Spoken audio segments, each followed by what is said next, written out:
Yeah, that's fair. There's a lot of chinks in this armor. I mean, it's a fair assumption. It's a fair assumption. It's the underbelly of this dragon is quite easy to hit with the arrows. Well, I mean, when he makes his own armor, it's kind of hard to. If we're talking quality craftsmanship, maybe Nick shouldn't make the armor.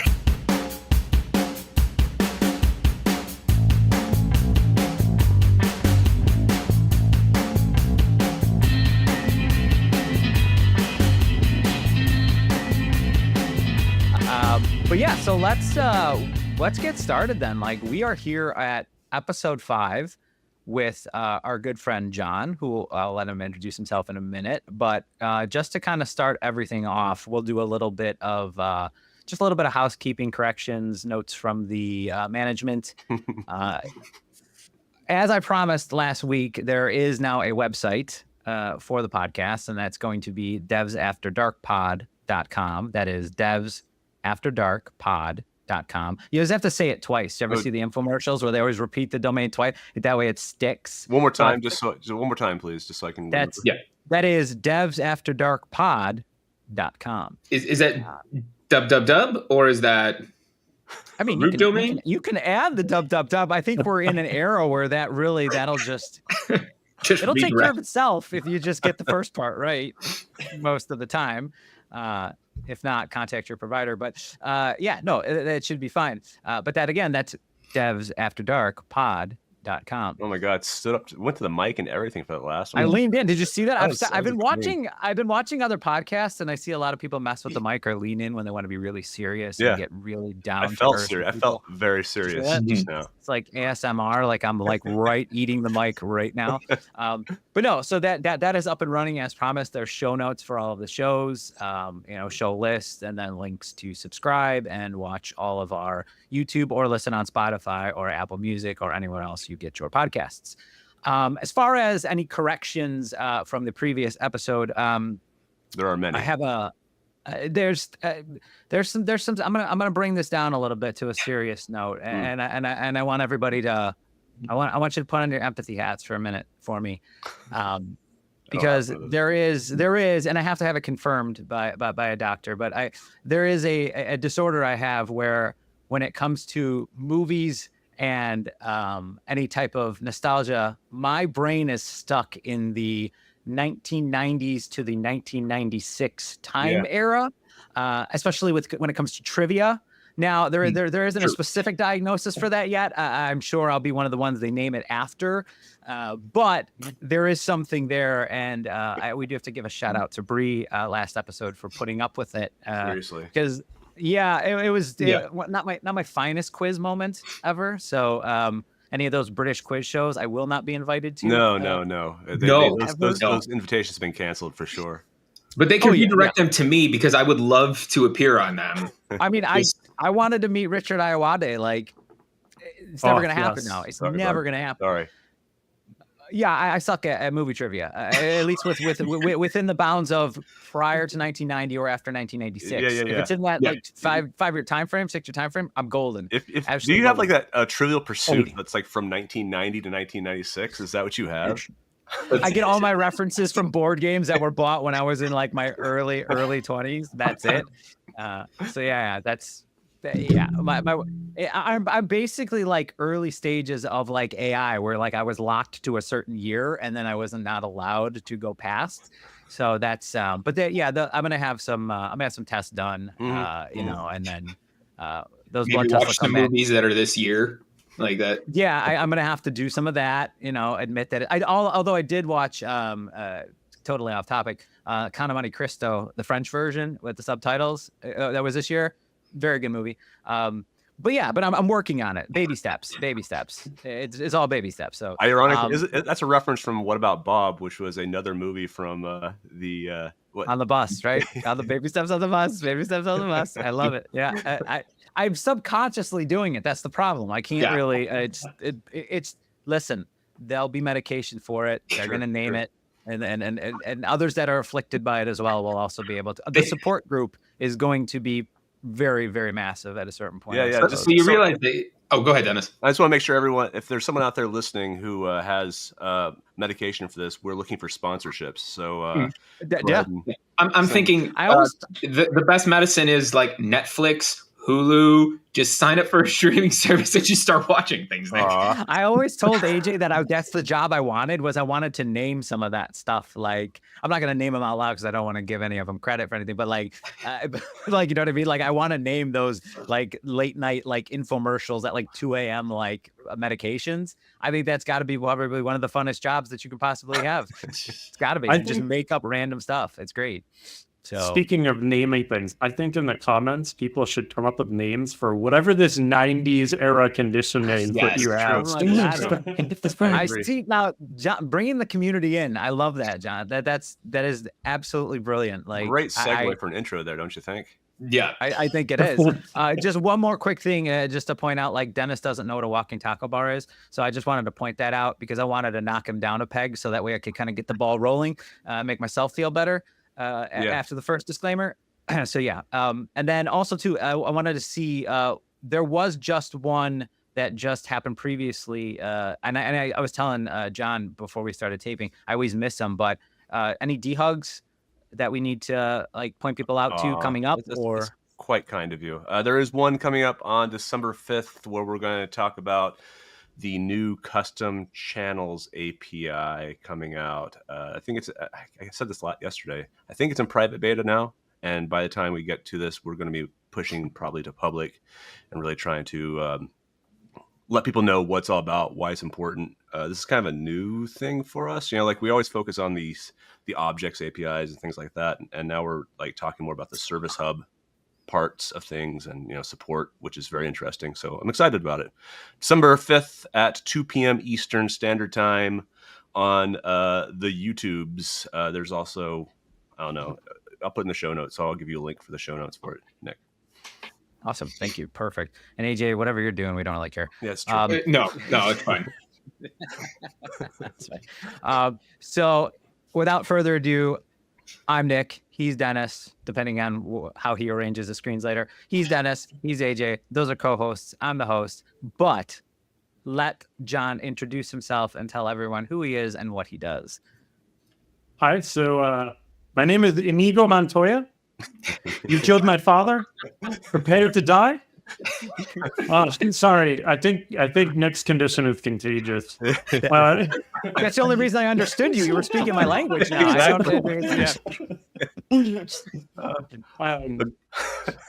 I'm John McQuarren. You've probably seen some videos from me as well as see blog posts. I'm a developer advocate with AJ and Dennis. Yeah. So you're on the YouTubes then too, aren't you? I've seen you around, haven't? Yes, I'm on this channel. There was a series called Coding with John that he did a while back, which I really enjoyed, and I want to do more of that, John. So you know, let's get that back going. We're gonna bring it back. Mm-hmm. It'll keep going. This time, AJ might be on it too. Possibly. I do know some things, contrary to what people believe. Whoa. Yeah. I wanted to ask you, what is some of your to get the ball rolling? What is some of your favorite things to create content around? Is there a particular language or a particular focus that you do where you're kind of like, I could do this all day nonstop? I would say the things that are my favorite to actually work on are the things where, so before I worked at HubSpot, I worked at the development agency that worked with a bunch of HubSpot solutions partners.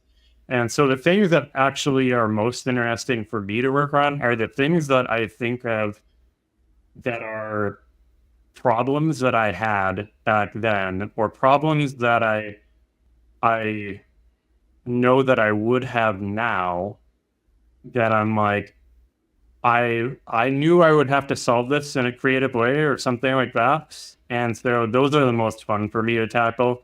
It's not specific to if it's JavaScript or CSS or Hubble or GraphQL. I kind of just enjoy all of the above. But I will say I am a little bit of a self-professed CSS wizard.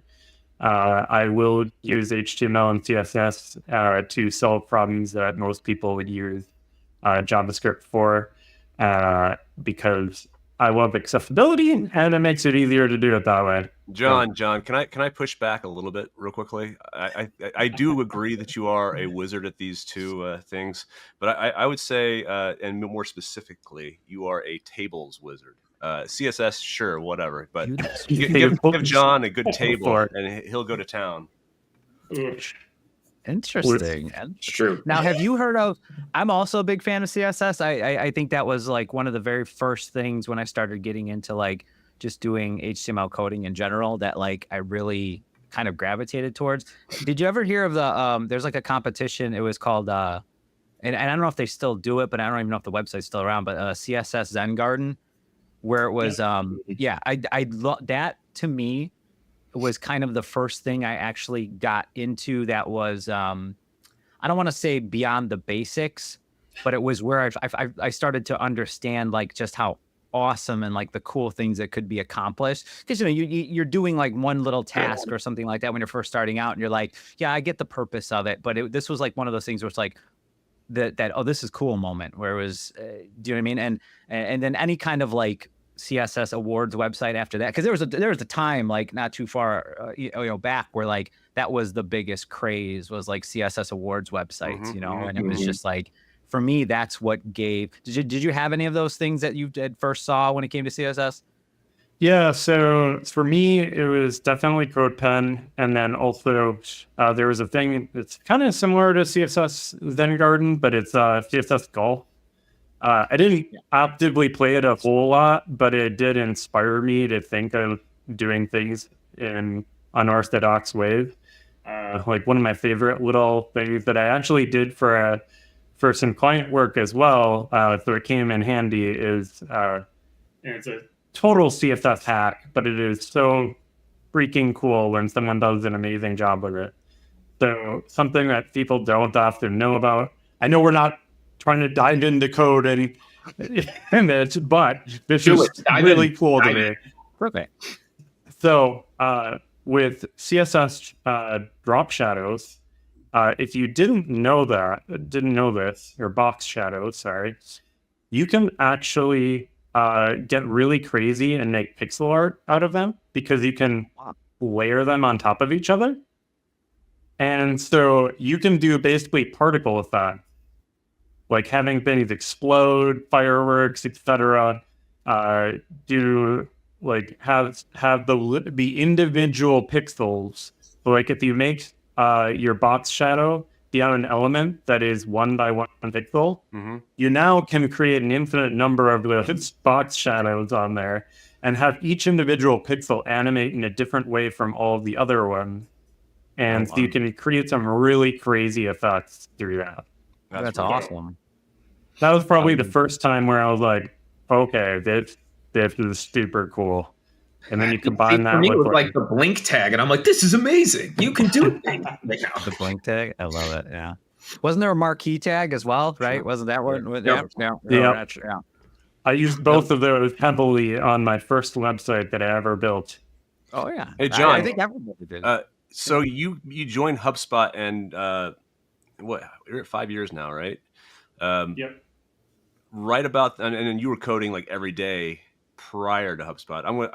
I'm guessing you don't code every day at this point, like not as like heavily as you did when you were at the agency life, but like I would say around 5 to 3 years ago is when CSS went kind of crazy, right? How are you keeping up with all of? I mean, it's like a programming language now. Like you can do anything with it.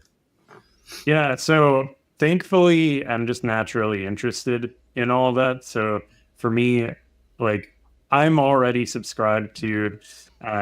I'm glad, by the way, CSS Tricks seems to be back.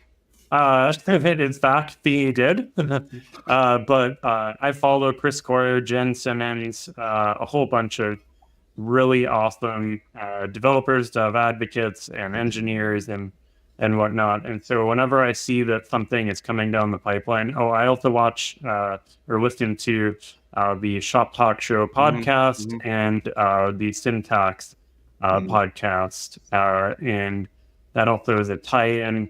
The Scott Polinsky from Syntax was that React Summit, but anyways, nice.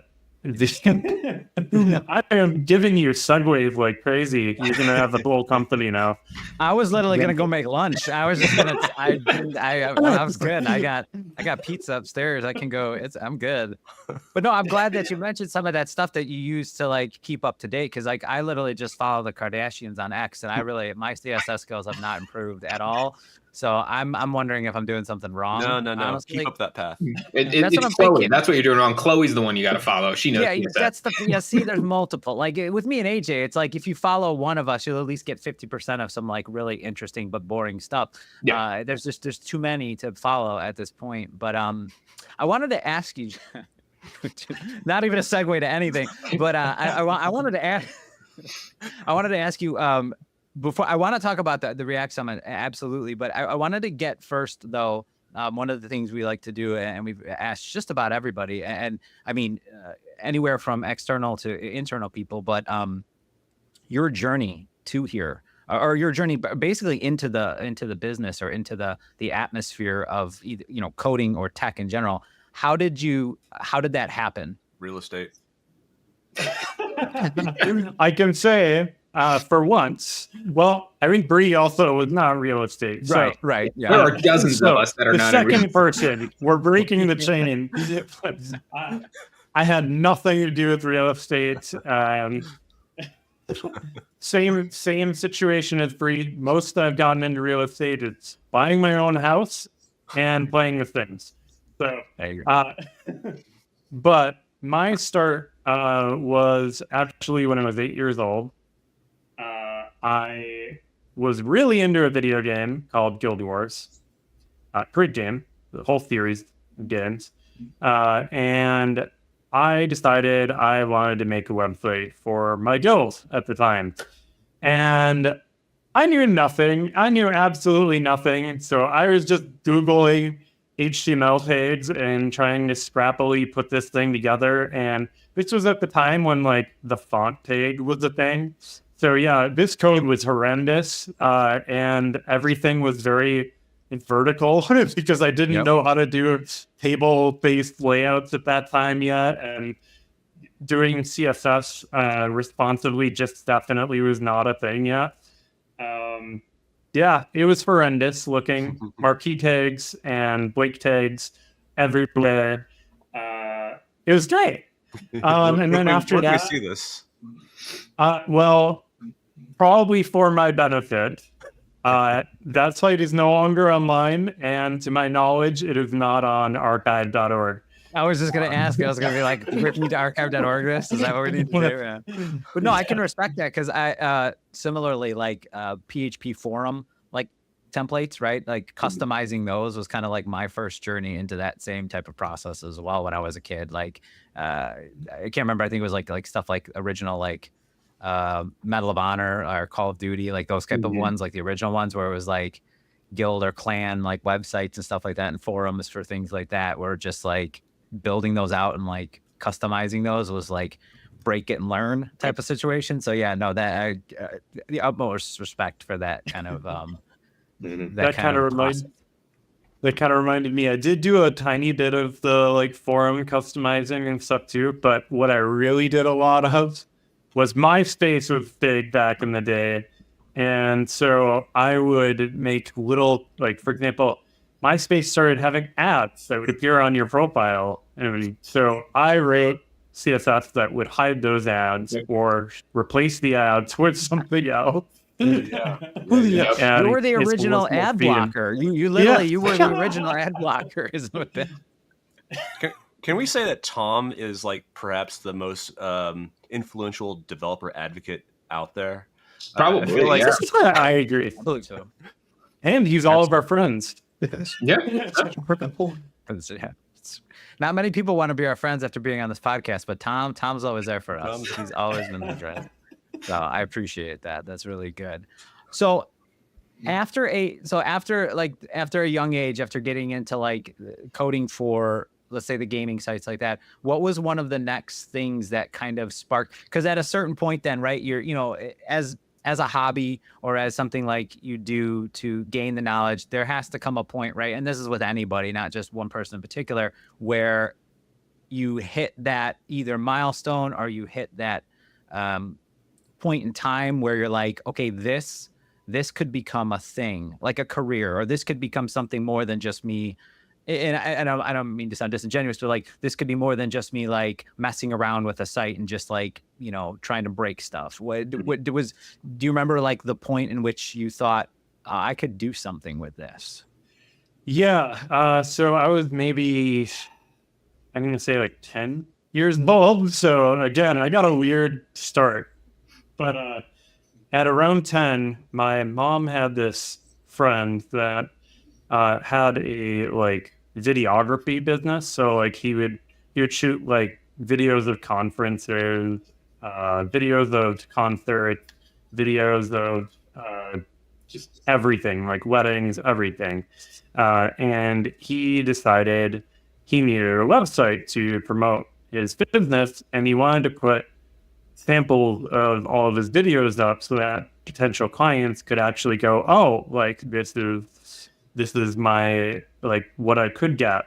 And well, I was dumb and a 10-year-old, and my mom was like, hey, like, are you interested in doing this? He said he's willing to pay, like, I don't remember the exact number, but I want to say it was like between $100 and $300 for this. And like, I was like, the expansion to Guild Wars is coming out here. I think I want to do this. For a 10-year-old, that's millionaire money right there. Right. You're like, I'm going to get my own house, make my own rule. Yeah. And I did a terrible job, like, looking back. Like, I mean, I did the best that I could for my age and everything, but basically it was like I was putting... You remember back when, not iframes, but frame sets and frames were there? Yeah. So I didn't learn yet that you could like use like PHP or anything to create like templates that would be reused across pages. So what I did was I created frames and frame sets. So you'd have like your nav menu within a frame. You'd have the individual video within a frame. Yeah. and the videos, I didn't know how to actually like embed them on a page, so I was just uploading them to Google Videos at the time. Shout out to the team that worked out that, and none had their work their own way, but yes.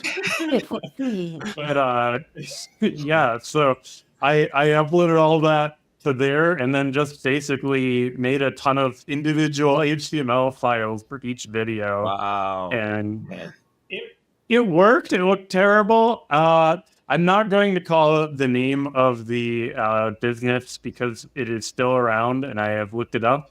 And Please, the funny part is... They're still using that. Please. The funny part is he's still using a website that was clearly made from that time period, but probably is not mine. Okay. Someone else did it and somehow did just as poorly at it. Another 10-year-old? This person only employs. This is the last 10-year-old I hire. It's 12-year-olds from now on. That is it. Exactly.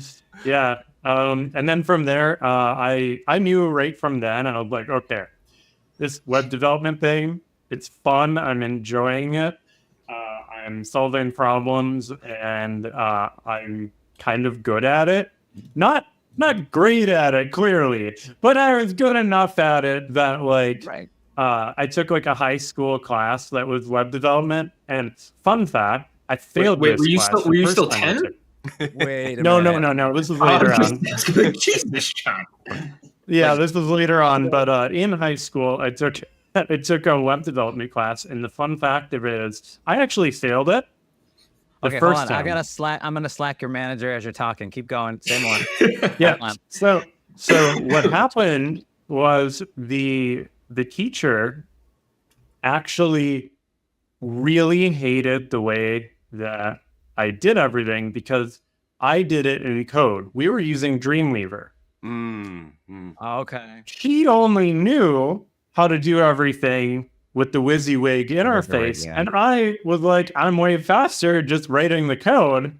Like, I'm gonna just do this. And so the funny part is like, I did all the assignments and I did them like to C, like perfect. And she failed me because I was doing it in the code view. Not exactly ethical, but so I was like, well, I'm not accepting the failure. So next year after that, I'm back in her class again just to annoy her. And I didn't change my tactic. I stayed doing the like manually coding everything, but I also had all of my assignments from the prior year. So I just like went nuts on all of them, like make them very clearly like, okay, this person absolutely knows what they're doing, kind of a thing, like making little like explosions happen when you clicked things and doing goofy, whatever you can imagine a kid would do to make a website cool. Including like my final project was a friend of mine in the same class. We built these websites that were as if they were for like warring countries, but the countries were like the people were produce, not people. So like mine was like the Idaho potatoes or something, and his were something else, like oranges or something. And so I built on my site. I know it's ridiculous, but I built on my site because what I figured out I could do in Dreamweaver that I didn't know how to do by coding and by hand was Dreamweaver had this really cool, really early animation system. So you could like do keyframes and everything. Yeah. And Okay. I was just loving that. And so as a kid, I like that's right. His team was the Florida Oranges. So I made a map appear. Not ethical, but made a map appear and then had a button at the top of the screen. And it's just like a Google map or whatever. When you click the button, what it would do is it would show a nuke launching from Idaho, traveling to Florida. And then it would get to Florida and it would explode and show like sparks and whatever all over the street. But then immediately after that, it would show my friend's website in an iframe. And then it would show that like the whole website was getting disfigured and blown up. Oh my God, that's amazing. As you know, John is still in this class, by the way. He's failed this class for 20 years. Yeah, It's so, like it's like a 20-something year doctorate that you have to get in order to. As you're describing this, I'm imagining like hamburgers and hot dogs and bayonet warfare. I'm like, what is going on? Yeah, so it was ridiculous. And the funny part about it is, well, funny and sad. So the teacher still strongly did not like me. Did not give me a good grade. I can't remember if she either failed me again or gave me a D, but I ended up bringing it up to another teacher who then advised me to bring it up to the principal because like I showed what I had built and they were like, this is like, I get that it may not visually be the most appealing or whatever, but this is freaking amazing for your age and your like class and everything. And technically it met all of the requirements that the teacher had. So you shouldn't be like, I could understand getting a B, but you shouldn't be getting an F or a D. Yeah. So I brought it up and ended up, my grade got changed drastically in that class from a really low grade to an A. And I had heard that the teacher didn't work there anymore. So I feel bad that she may have been fired. I don't know. But I can imagine like John's assignments were like, just create this thing in like tables, and he submits as like the final thing, like a a database driven commerce site, and, and he's just like, it's a little much, but okay. Launching that's spuds amazing. at your teacher. yeah, so a little weird start for me. I mean, everybody has a unique journey, so I mean, it's no more weirder than anybody else's. At what point then did you at what point did developer relations start to like play a role in what you were doing, like as your career went on from because I imagine like if you're already building like complex things at 10, you created probably the beta of Facebook at 12, and then so when when did developer relations start to make its way into some of the work that you were doing? So honestly, it started. So I worked for a company called Spin Group. Some of you may be familiar with that name because that company possibly works with your company, but also another HubSpotter now also came from Spin Group. His name is BJ, and I worked over there. I was building for a period of time. We were able to build a website in 2 weeks turnaround time, and these were enterprise websites. And then clients started wanting more complicated things, so stuff started taking longer, etc. But my start started there. So I honestly took that job from I posted my resume on Craigslist, and this sounds crazy because I was like, man, Craigslist, why would I put that? Sounds sketch. But I had worked with another web developer who was from Wisconsin. I was originally in Minnesota, and that guy was like, hey, yeah, I used to do freelance, and I would get all of my work through Craigslist. And I was like, really? So I, of course, did the LinkedIn thing and all that.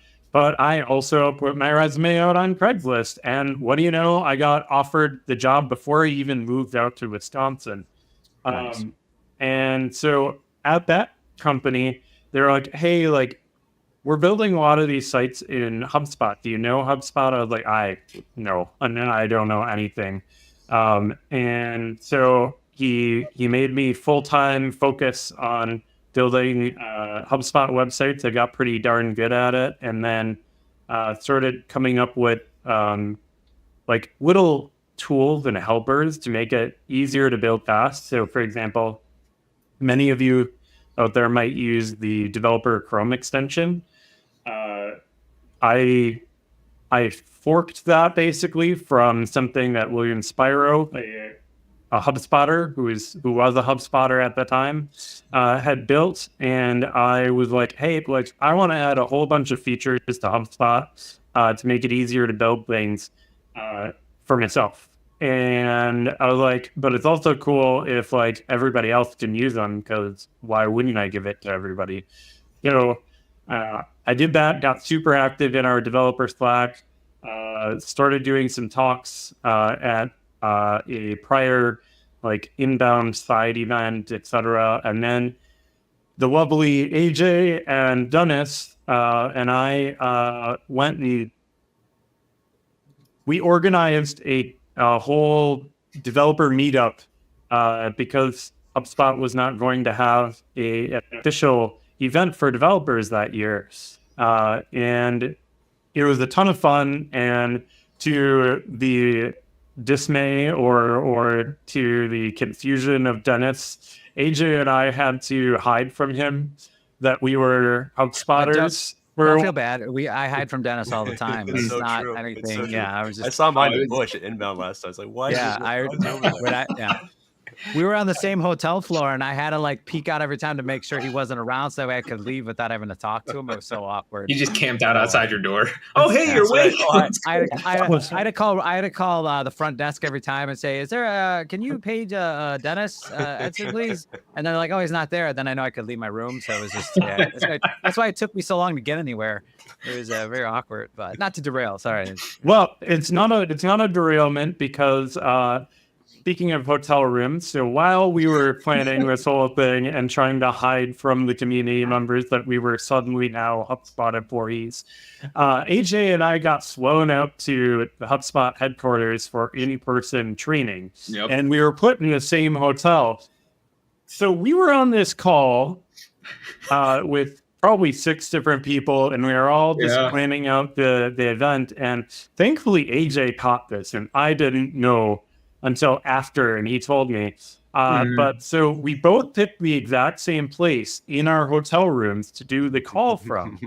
Well, the problem is the pictures are identical. You know hotels, yeah. We literally. AJ quick hit his street and was like, "Sorry, I'm sick" or something like that. Yeah. Are you both eating a Chick-fil-A at the same time? That's literally what it was. It was the same. Like the couches were the same. The artwork. It literally looked like if I would have just turned my computer, John was next to me. Like You should have just said we both shop for furniture at the same place. What's the problem, folks? Well, that's why it was hilarious. Idea, guys. Yeah, I just remember him and I were talking at great lengths because it was like, what do we do? We're supposed to be jumping on this call with all of the community people, and they don't know that we just got hired by HubSpot, but we weren't allowed to say anything yet because it hasn't been like told to everybody yet. So like we were just kind of like literally him and I we palled around for like 2 weeks and like we went everywhere and it was hilarious. But I do remember and I want to call this out, like at that time, that first week was really rough for me because I was switching up medications and John was a lifesaver. Like he was there for me every minute. So like I do want to call out that like when John says like he likes to help people, he's not just saying that. Like he literally is one of the most helpful people ever and will always help you. So well, I already have diabetes, but that was really sweet. That was really. I just have to call that out because that's literally like one of my favorite pictures is the picture of you and I in front of Emmett's bar where we're both giving the thumbs up. Yeah, like I love that idea. I've seen you had that as like a profile picture at one point. Yeah, right? he loved John in that so much he cropped him out, or was it the other way around? It was the other way around. I cropped AJ out. Yeah. So we have lighting. That's all. So we have an internal emoji in Slack that is AJ approved, and it's AJ doing this for that picture. That's great. Now you mentioned that before you were doing speeches and stuff before. You did that before you were at HubSpot? Yeah, so I did that before I was at HubSpot, and actually like that and the work that I did on the Chrome extension and the interactions in the developer Slack where I was doing a lot of like I kind of learned that by helping other people, I would learn things faster. I would have fun. I would grow relationships. Those people would then teach me back things that they learned. And so from there, it just kind of turned into a snowball effect of like, hey, this is a lot of fun. This is the fun part of my job. The part where I have these deadlines, not as fun.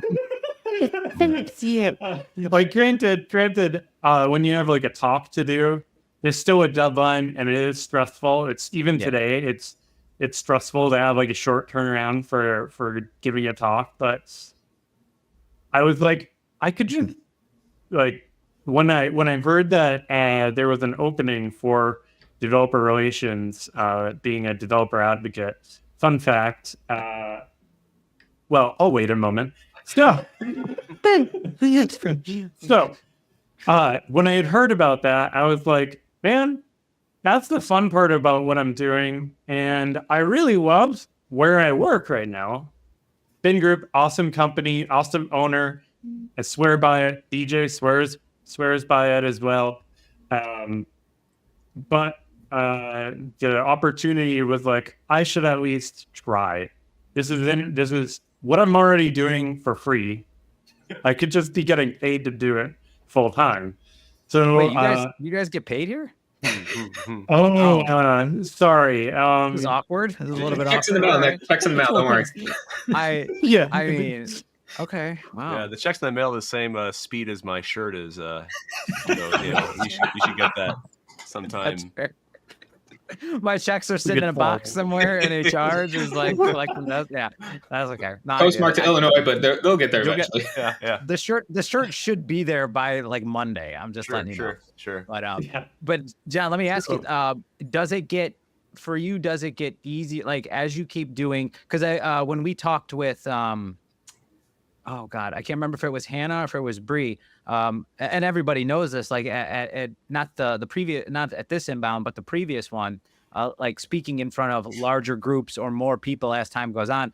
Do you find it easier or the same, or is there like a tactic that you use where, yeah, maybe it doesn't really even affect you at this point?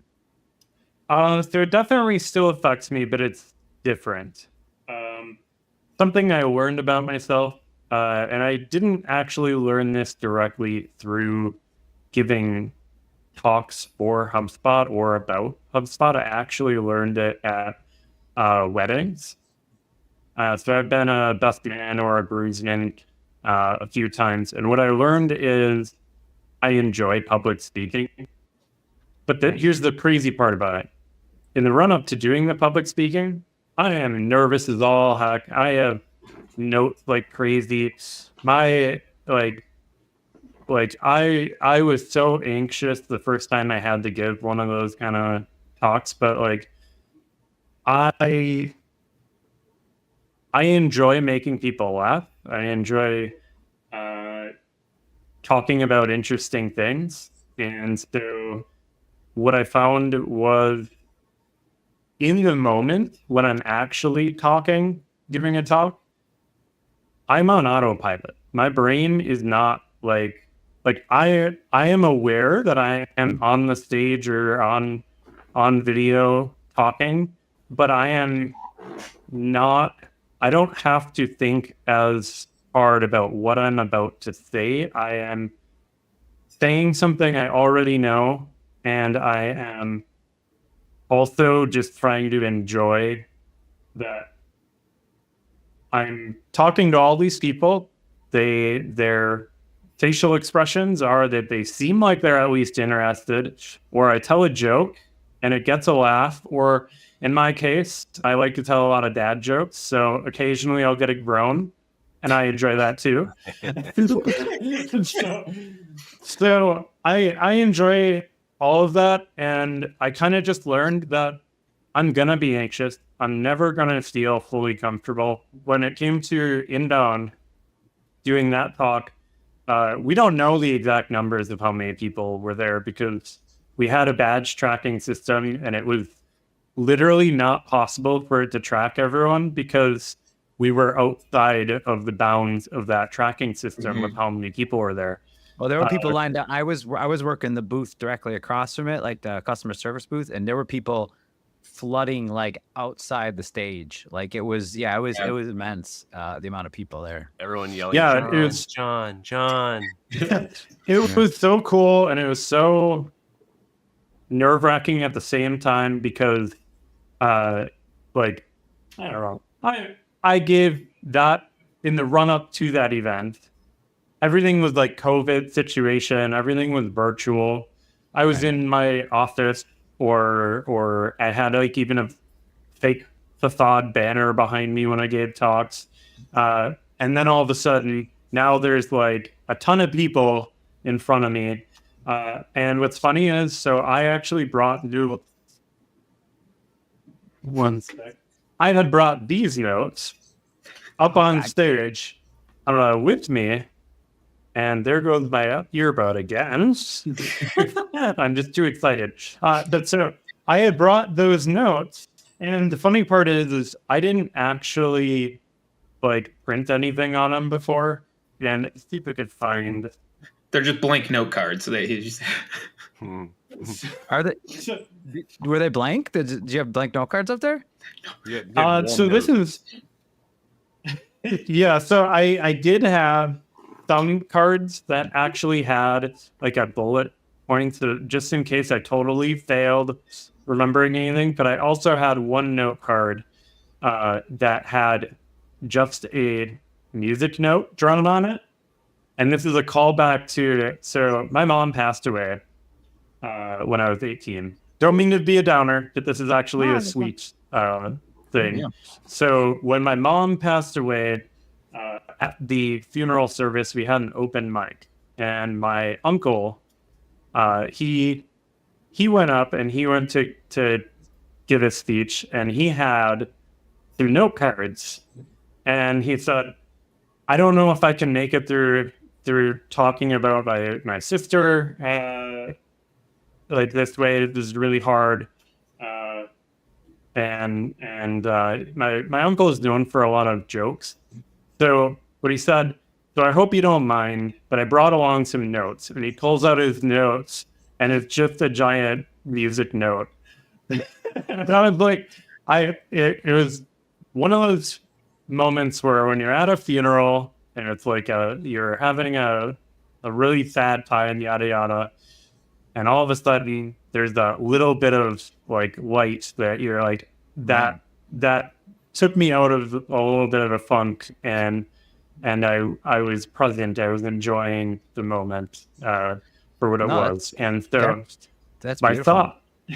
So my thought was, I was like, I'm going to reuse that. If I actually get hung up, and I don't remember what I'm going to say, what I was supposed to say, I'm going to just pause and go say the same joke effectively. Hey, sorry. I hope you don't mind, but I have to look at my notes and then flip it around, and all I got is and then use that time while I'm doing that to catch my brain back up to where I'm at, so that I can actually continue. And the funny part is if you watch the recording, I'm holding those notes the entire time, but I never once ever looked at them. And so I'm just like waving them around because I do these big hand gestures all the time. And I could have done like, it could have been like a card throwing thing. But it makes you look more. It does make you look though like super professional, like at an inbound talk like that when you're holding those. Because actually, remember Dennis, we were sitting at the table before we did our talk, and I'm like, I feel like I just need to have a note card, and like it doesn't have to have anything on it, but don't I look just like I belong here as opposed to like not without like just in general? And I was just like, but no, it does, like I don't know, for it must be like some sort of like placebo effect, but like just having those note cards up there, it made like when I was watching other people, I was like, yeah, those are professionals. I'm just here like, talking about, weird Johnny Depp pirate stuff popping up on my, SEO slide. But yeah, no, it's that's a really cool kind of like brain pause that actually gives you that moment. Sure. That's really, really cool. I love that. Speaking of looking professional though, so what I wore that day was I was wearing this blazer with an orange t-shirt under it. And so I didn't want to look super businessy. I wanted to I learned this from Chris Riley, our manager. I was like, he can pull off wearing just like a nice cute blazer thing and just a t-shirt under it. And I was like, you know what? That's the look. That's the look I want for this talk. And then to top it off though, what did you do, Dave, Dennis? Oh no! What did I do? I'm so sorry. I'm blanking. What did I do? At the end of my talk, after I finished, didn't you do that? The cape. I brought the cape right? up. Yeah, that's what I was thinking. It's like I remember that. And I was, my God! I was 50 feet away, and I still. That's it's all out of body for me, man. I don't remember anything past yesterday. And so that's for context there. The stage was called the HubSpot Hero stage, so it felt obligatory that I needed to have this cape with me.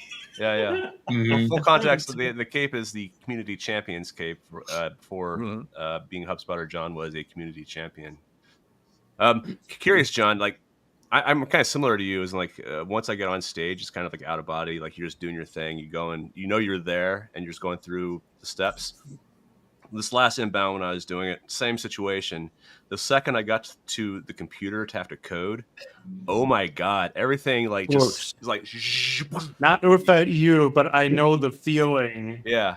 And my hands were it is hard to learn. It's like, oh my, this is the easiest type of coding I've ever done in my life. But at the same time, I have no idea what I'm doing anymore. It's like it all. Do you have the similar situation, or are you better? Oh, absolutely. And the one thing that I kind of just sort of learned from doing it a bit with the coding with John, that was kind of like a moment for me to do two things. So for myself personally, that coding with John series, I was actually trying to teach myself a couple of things. One of them is avoid ums and ahs and filler words. I am still working on that. I think I've gotten better because of it, but I've still got a bit of that going on. And the other thing was live coding, being comfortable in the moment, allowing problems to happen, and then troubleshooting them live.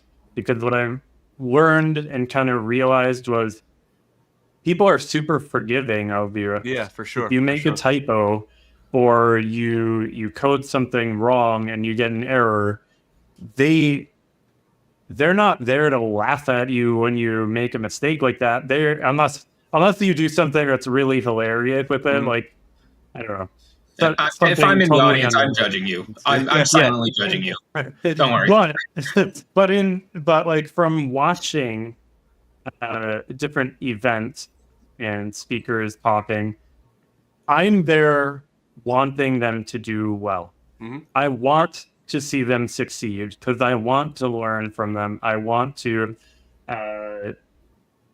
experience what they intended to show me. So,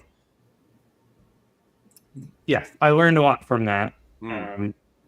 Yeah, that the whole air thing, like I was okay until I got to like I made it. I don't know. I didn't put something in like a default value for something, and so it didn't show up on the screen. And at that moment, it all just went out of my mind. I had no idea what I was doing anymore. I was like, okay, I'm just gonna leave. I wanted to blame Nick, just for some sort of his phone going off or something like that. But at that point, it was all me. Took it. You did terrific. You did terrific. And I'm not fishing for compliments here. I'm just like saying, no, you did terrific. And if anything, for them, yes. I don't know how I did, guys, but I don't want a compliment. Tell me, how did I do? You did terrific. And if anything, the audience that was there for that talk felt like they could relate to you in that moment. Sure. Before that moment, they were like, okay, these two people are like developers. For context. John, what was the name of the talk exactly? It's coding for marketers. So yeah. I think they were mostly what do you call it when someone compliments you? An underhanded compliment, where I didn't mean it like that. As well as it just made you relatable. It made you feel like you weren't on this impossible pedestal. Dennis, it's okay. You have a great personality. Like that's well, great. Plus, you have a nice smile. He also had a very charismatic co-speaker, so that helped him out a little bit. I'm just saying. So I've heard. The chemistry that you both had was amazing. I loved that you were both teasing each other while you were up there. It made it feel so much more fun. That literally sparked this podcast. Like seriously, that was the whole basis of it. It's like, yeah, let's keep doing this. Well, how are we gonna do that? Well, let's do a podcast. Oh yeah, okay, let's do that. That sounds good. And it was just like I think also you guys are all talking about something that's really important, and that is like the chemistry between presenters, right? Because a lot of the times you see companies will match people up. They'll be like, oh, you're going to go talk with so-and-so. Sometimes it knocks it out of the park. Other times, like if the chemistry isn't right and they don't have the same, and it's not a knock on anybody, but like personalities sometimes don't clash well together. Like you have people that present in two different ways. You have people that, do their own thing in a certain way, but like you two have that same like sarcastic-y wit, like, but you're serious. And like you like if like anybody who like, first of all, anybody who's like tuning into this episode probably knows that the four of us know each other very well. And anytime that there's meetings internally that are happening, anytime you look in the Zoom comments, we're like ripping on each other or we're like making fun of each other. And like the team, like we all make fun of each other on the team. Like it's fun to poke fun at each other when you have friends like that and you all have the same kind of mentality and personality. So I think that's what makes, when you guys were talking, like it made it so engaging because it was as if two friends got together and said, let's just talk to people. And it's very much poured into this. Like this is such a casual conversation that it's not overly scripted and like there's not screaming and yelling and fighting back and forth. It's because everybody has like this like mind. And I just think like that's shown in a lot of presentations and that's what makes them as engaging as they are. I mean, it's not overly scripted because the leader of this podcast doesn't script it at all. Oh yeah, no, he's totally lost in anything he does, but like it's great. Dennis, they think we're friends. Isn't it cute? I haven't even gotten my freaking shirt from the guy. A real friend would ship it overnight. I'm just saying. We're such good friends that I forgot to mail him something for like a week. Told me it's coming, and it's like, oh, it's not. By the way. Yeah. That's love right there. If nothing else, complete neglect. That's love. That's how you do it. That's how you show it. But no, that's fair. That's fair. That's fair. I deserve that. Let me ask you this, John, because this is something that it's pretty much become a staple in these episodes because I love the answers because they can vary so greatly from person to person. But and of course, there's a caveat to it because one, you can't remove tech from a nowadays, more and more so, you can't remove technology from a position, like a job, regardless of what it is. But with that being said, if you could choose something as a profession, whether it exists now or you have to like semi make it up, what would you do to get yourself away from technology as much as you could? For example, just to kind of give an example, like for me, it would be like opening up a coffee shop, knowing you can't, there's still technology to it, but that would be something that would take me out of my current element. What would be that for you? Yeah, so goes without saying, I'm a huge tech geek, and so no matter what I do, I'm going to pull in technology into whatever I'm doing. But this is actually my wife and I's like retirement plan, and this may change. This may change down the road. It's had some mutations, but largely it stayed the same. We want to own a campground. My wife wants to run a little store selling camp supplies, firewood, etc.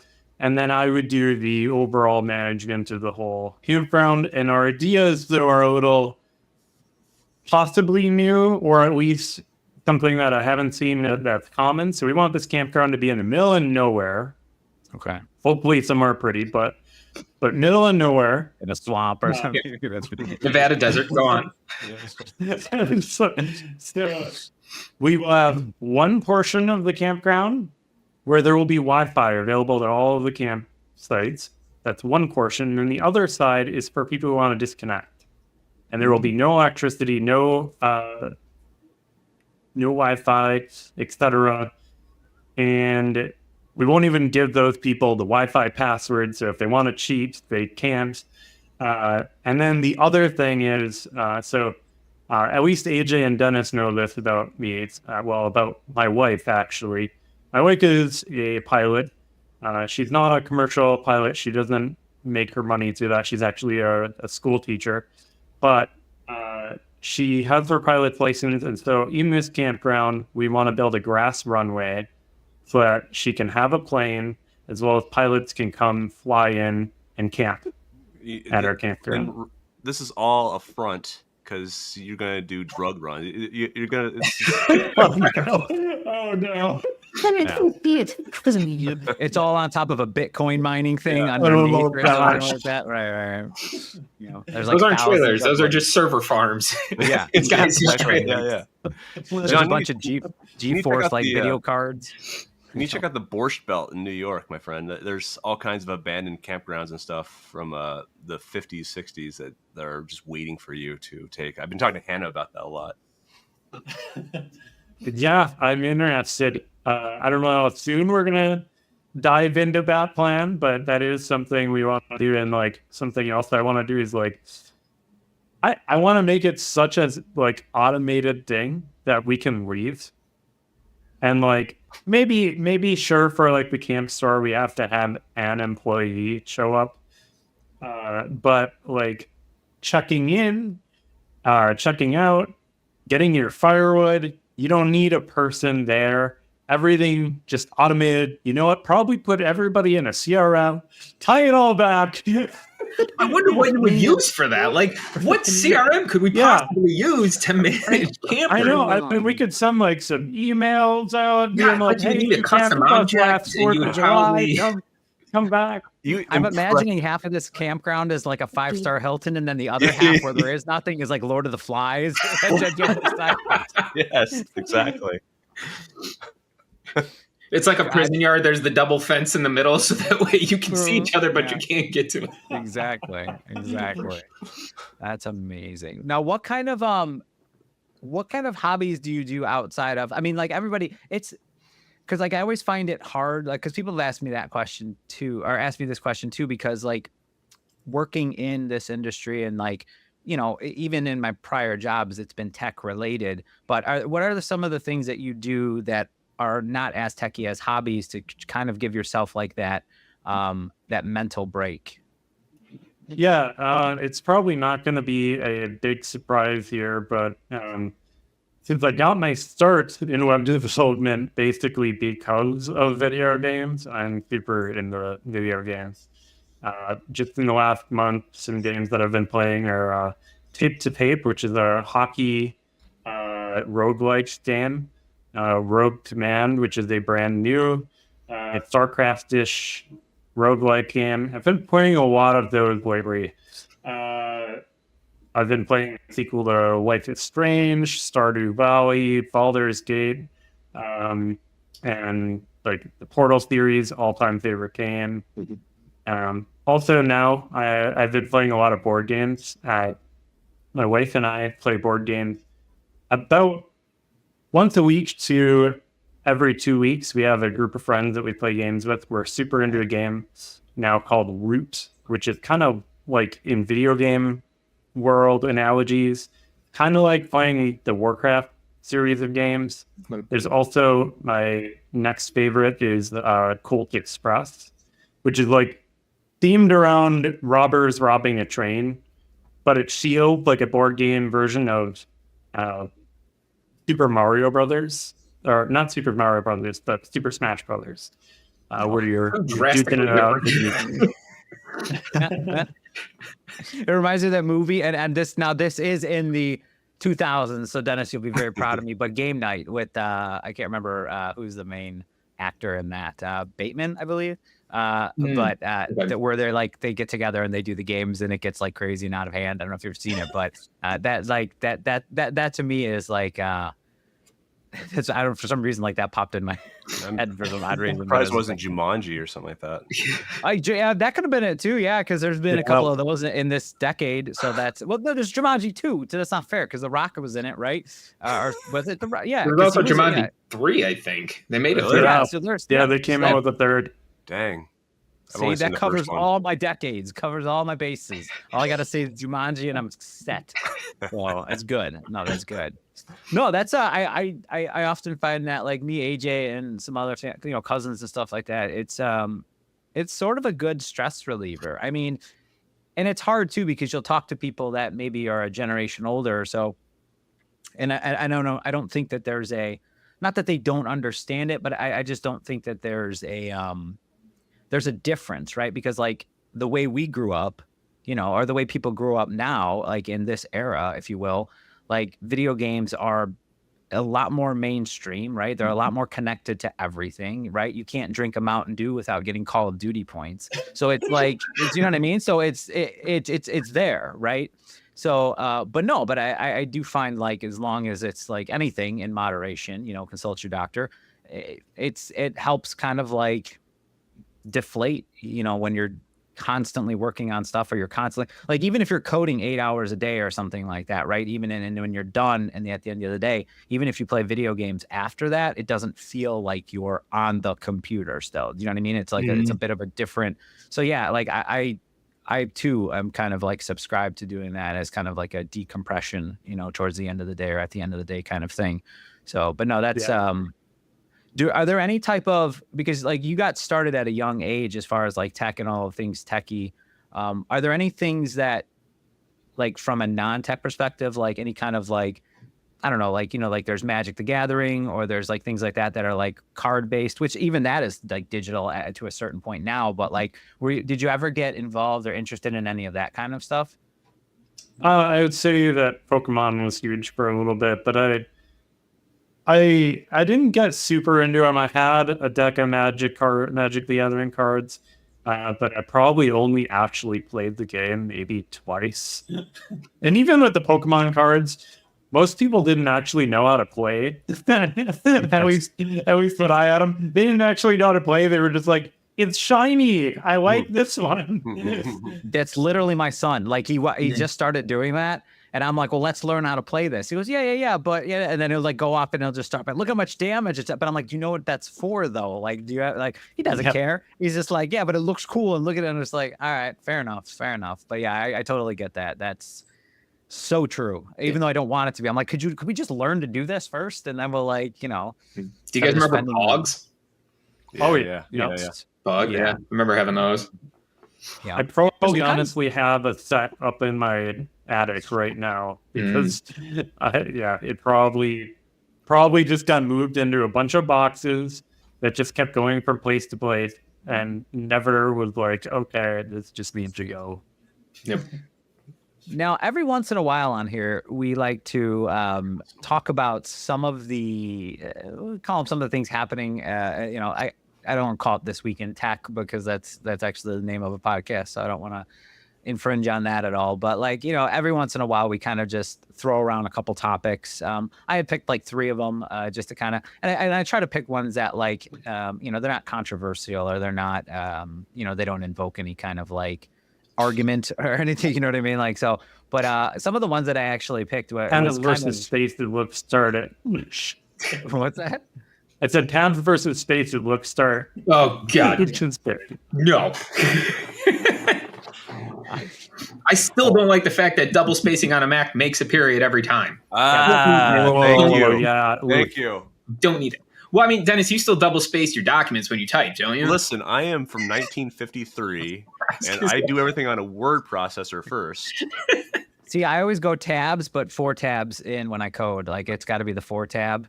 I like things to be very, but I'm just saying it's the right way to do it. But I'm just saying, like, it's a way. Well, I know when Dennis sends me anything, it's like, hey, I FedExed you this document that I printed out. Can you? He faxes me things still, so that's how we.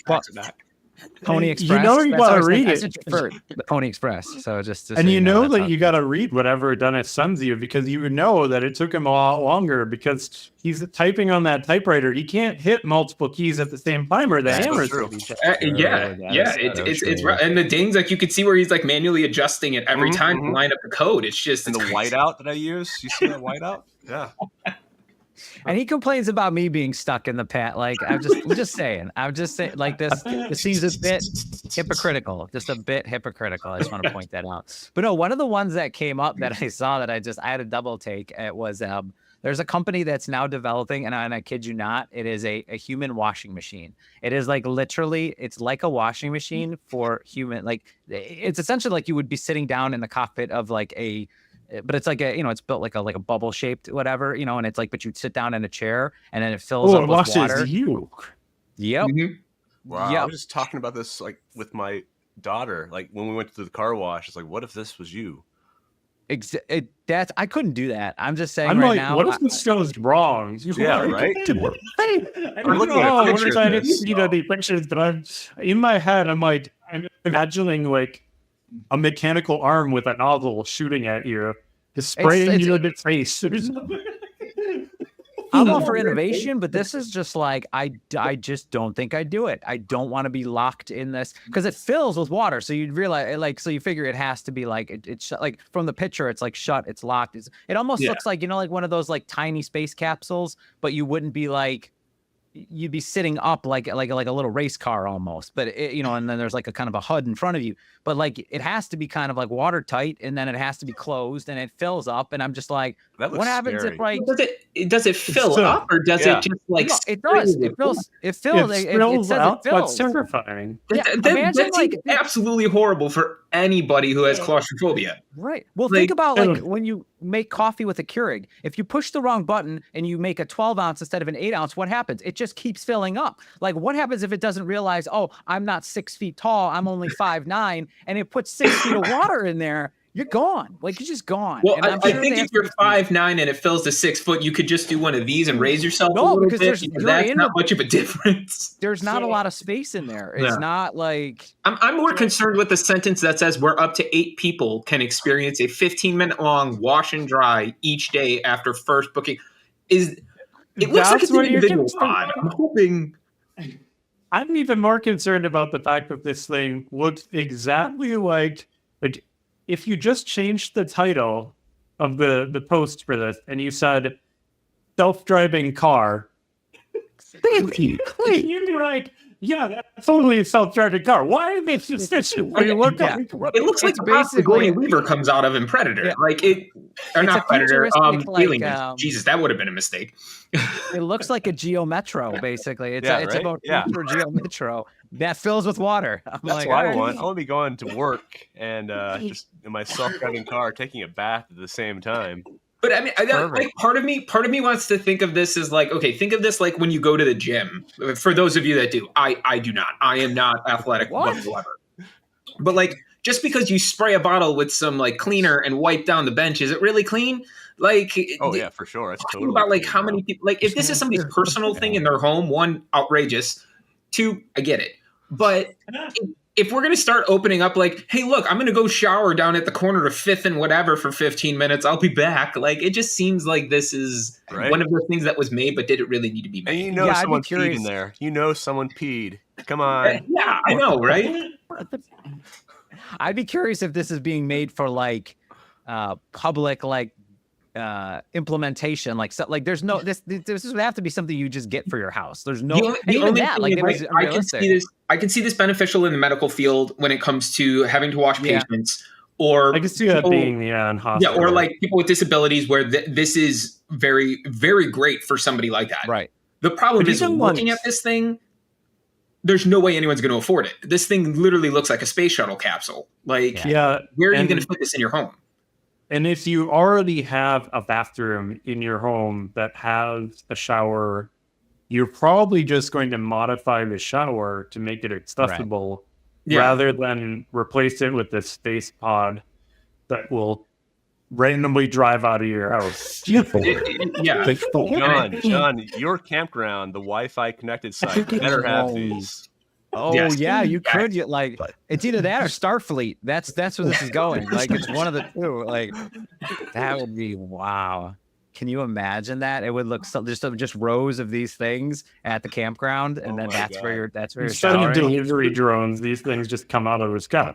Yeah. Yes. Those showers, no, that's where you go in the winter to hibernate for the next summer. You just go sitting there for a while. That's what, Yeah. yeah. Cryogenic Oh my spot. God. That's hilarious. Which makes Okay, which brings me up to a question real quick, talking about technology. Do we think the technology from Demolition Man will ever happen? Do we think cryogenic chambers like that? And you say I'm the one that brings up movies from a certain era. What did I? Oh, I'm sorry. I bring up one of the I didn't greatest do that. documentaries of the future ever called Demolition Man. Someone's a little touchy. Yeah, it's not a movie. It's a documentary. We're shot in real time. I get it. Forget it. I get it. Yeah, why not? Right? Sure. Yeah. I don't say no. Yeah. Yeah. I I think the food thing. Maybe the food thing might be a little like the Taco Bell. Like Yeah, I don't think Taco Bell is going to last in the wars against restaurants. I just don't. I don't see that coming out on top. I mean, I don't know, man. Hardee's, they're strong. I don't know. That's my money's on them in this battle. But or Carl's Jr. I don't know if they're the same thing now. But Fishing for sponsors yet again, Nick. like I'm just one of these days. I'm hoping I just open my front door and there's just like a box of Chick-fil-A there, and they say Sonic "Thank you." comes And to it's you. just like, yeah, I'll try. I'll keep pitching. I'll try. But yeah, like I can imagine some of that stuff. Like they're already looking at like non-lethal. Like what was one of the? I can't remember. Was it the shock sticks that were in that one where it's like right where it was like you just hit them and they knock out? Yeah. So like they're already like there's already been like tech or like military stuff like trying to delve into that like non-lethal kind of corralling or like subduing. So I imagine like some of that stuff will, because I remember we were talking about this on one of the episodes where it's like some of the stuff like Gene Roddenberry had come up with, you know, like in some of the Star Treks, like it makes its way into pop culture. Will always bleed into real life if it's catchy enough, so. If you're getting into What I've physics, kind of the found- physics of Star Trek is an amazing book, like talking about how like Really? half of it's not possible. I'll check that It's a good out. book. Good book. Speaking of Star Trek and all that, something that I've kind of come to, at least in the last 10 years, to feel is whenever it comes to anything cool sci-fi related, yeah, we're going to have whatever that thing is. For sure. We're going to figure out how to build it because it's cool, and some geek like me or AJ or Dennis or Nick is going to be like, we got to build this just because they want to. But then they're like, we got to somehow make money. So ads or subscription, or you're gonna have to accept some cookies. Or buy the battle pass. You always have to buy Yes, for buy every the season. battle Always gotta buy the battle pass. You gotta buy the battle pass. And every season is only like a month long, so there's like 12 seasons in a year, which is kind of outrageous. But I'm not complaining about anything.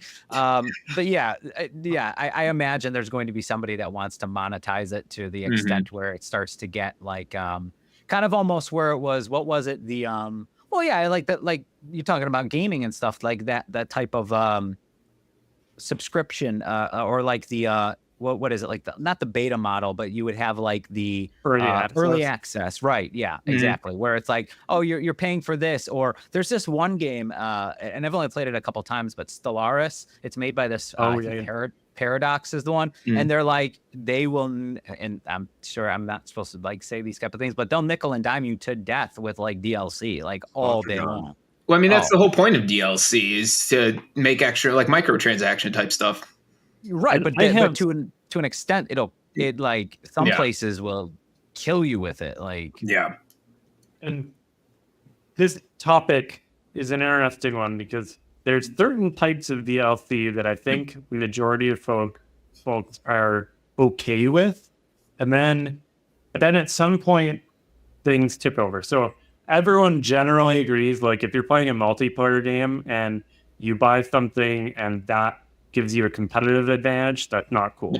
Pay to win is not, But it's like, so here's an example of actually a game that a lot of people like, and I wish I actually liked it more because the model for the game I like.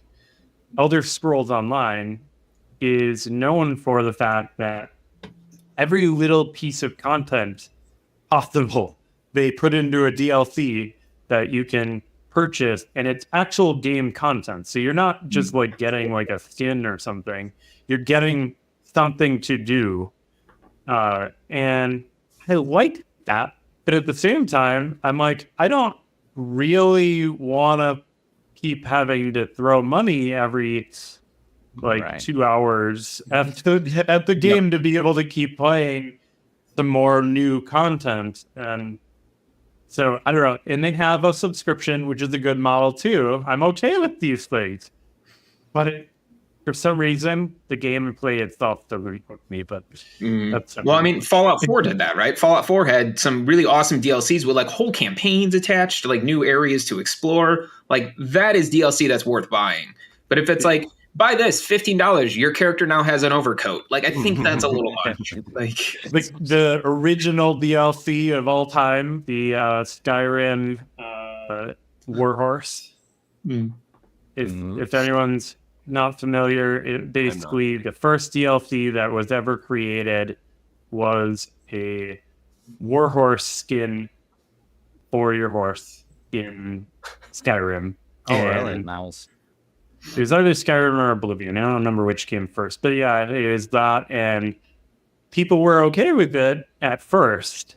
And then all of a sudden, everyone was like, man, Bethesda, what? You started a whole thing. Yeah, no, it's turned into a culture of just kind of like, it's like bleeding you dry slowly, mentality. So I think of all four of us here, I am the only person who's really not a gamer. I don't do these things. I kind of like stopped it a long time ago, and I don't know. I've tried to get back into it a few times, but 1957 typewriter dude over here.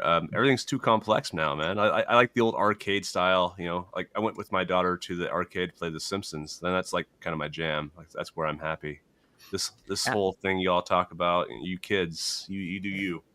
After this podcast, Dennis is going to go curl up in the corner with his Atari and just go, it's okay. It's okay. Well, he plays. It's okay. Dennis plays Stardew Valley in real life. He has a full.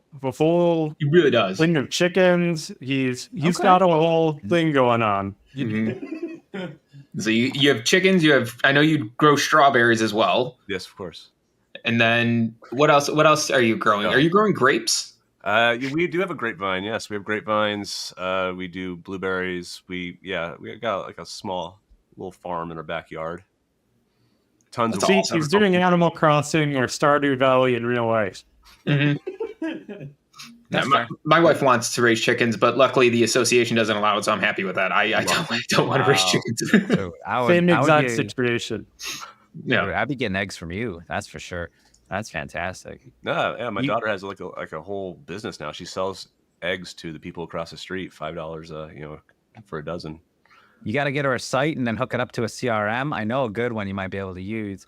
Tell me more later on. Don't now. DM me later, Eric.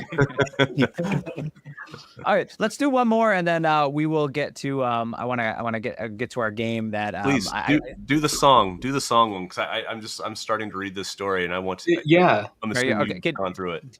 Do you want to post it in the chat for John? Yeah. You may have heard of this too. And apologies, I didn't share this doc. I did it a little late, so I came in blind. really late, like super late, like maybe 2 minutes 3 hours ago late. Yeah, not 3 hours, but who's counting? But no, this actually happened 2 weeks ago. But when I saw it, I didn't get a chance to talk about it last week. But for me, it was something because I actually had this song on like a playlist because I was so intrigued by the mystery behind it. So basically, and so much so that I kind of like not know it by heart, but I know the kind of the story of this. But over time, and I think it's even in the article it mentions about 17 years. There's been this song that they literally has been dubbed the most mysterious song on the internet. And basically, the gist of it was, and I'm going to get the time frames wrong in the years, so I'm not even going to take a stab at it. But on a radio station in Germany, this song was played, and it had been on a tape. It had been recorded off the radio station on a tape by someone, and for the longest time, they couldn't figure out who wrote the song. So it kind of went down, and this was like for years, right? Almost, I think, 17 at this point until now. And again, I believe that the way this is positioned is they have solved it. They've confirmed with the band and the person, and they reached out to everybody. But it was just a mystery for so long, and people were trying to track this down. And then, in comes, what's that? Ooh, reverb. Ooh, I like it. No, that's good. I like to hear myself talk, so I get to hear it twice. This feels like a Twilight Zone kind of topic anyways, so like the reverb was perfect. We need, Dennis, can you get me a stinger that like is like an unsolved mysteries thing? Yeah, it's like, and I'll get in a really deep voice and I'll start talking. But no, yeah. So they for years, they tried to track this down, and then comes the Reddit era where like there was more attention paid to it, and people tried to like through various resources tried to figure out who it was. And then after a certain amount of time, I believe someone had come across, there was I want to say it was a competition. There was something that like, and this is all in Germany at the time, they would play like songs for like exposure and things like that.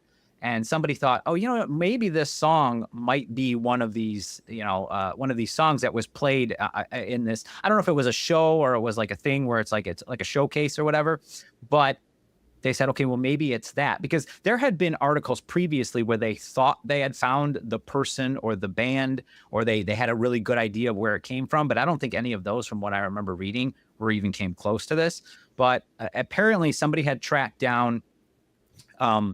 One of the band members had switched bands. Like they had located the name of a person and then found out through just like internet sleuthing that he had joined another band. I think it was called, is it PEX or FEX? FEX. FEX. And that person was actually, he reached out to them and was able to confirm the actual origins of the song. So this thing had been buried for like years. Like we're talking early 80s, I think is what the article states. But yeah, and then like through like imagine like tirelessly, people had to put like hours and hours into this, right? Like there was, you got to really love this song. I'm curious to listen to it later. It's now probably one of the most blamed. He randomly makes the top charts after it's so dead, and the people don't even care about it anymore. I would not be surprised at all. But like, so the person found the individual and then made sure they went and they reached out to every band member that was, I believe, still alive. Maybe they're all still alive. But I thought it was really cool because it solved an internet mystery, and it actually had like a really nice ending to it, because they said they wanted to get together at some point and re-record it like so many years later. But I mean, it wasn't a bad song either. I mean, the quality of it, it was from a cassette tape from like 2007, I believe it said. It was recorded to a cassette tape. But yeah, for the longest time, I remember reading articles about this like over the years where they're like, hey, we finally found out what the most mysterious song is and who did it. We're checking into this, and nothing would ever like pan out. But they finally, after like, and there was sleuthing where they needed to like, I think it said they had to like call up help from like hundreds of people and go through spreadsheets and spreadsheets of songs and artists. Dude, did you look at the spreadsheet? My God, that's like, this is Well, some serious is it- stuff. Yeah, Is it linked to the spreadsheet? Where's it linked at? it's in It's in Oh, the- extensive spreadsheets, man, and it's a Google Doc. Well, this has to go in the show notes. yeah. No, I'm gonna go and put it in, but it's like, it's just fascinating that like the dedicate, you know what I mean? Like, imagine what we can do in the future if like this much dedication and this much manpower without getting paid was just put into finding who sung this song, right? Like, we're going to Mars easily. I mean, I'm convinced.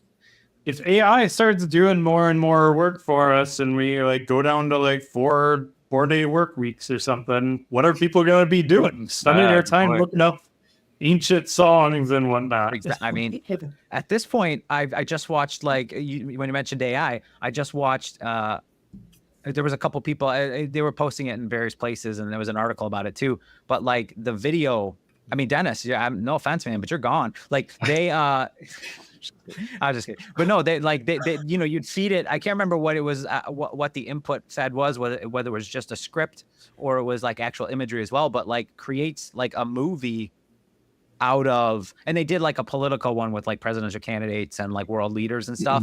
But it's pretty good for just like AI generated like video, you know, for movie. And it was just, you've got that, you've got Midjourney, and you've got other things too.